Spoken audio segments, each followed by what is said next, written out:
பேச்சுவார்த்தை மூலம் மோதலை முடிவுக்கு கொண்டு வருமாறு இந்தியா மற்றும் பாகிஸ்தானுக்கு அமெரிக்கா, சீனா உள்ளிட்ட நாடுகள் அறிவுறுத்தியுள்ளன.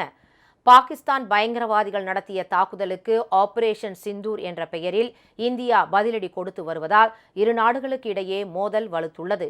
இந்நிலையில் நடுவண் வெளியுறவுத்துறை அமைச்சர் ஜெய்சங்கருடன் பேசிய அமெரிக்க வெளியுறவு செயலர் மார்க்கோ ரூபியோ, பாகிஸ்தானுடனான மோதல்களை தவிர்த்து ஆக்கப்பூர்வமான பேச்சுவார்த்தைகளை முன்னெடுக்க அமெரிக்கா ஆதரவு தரும் என உறுதியளித்துள்ளார். இதேபோல் பாகிஸ்தான் ராணுவ தளபதியுடன் பேசிய மார்க்கோ ரூபியோ, போர் பதற்றத்தை தணிப்பதற்கான வழிமுறைகளை கண்டறியும்படி அறிவுறுத்தியுள்ளார்.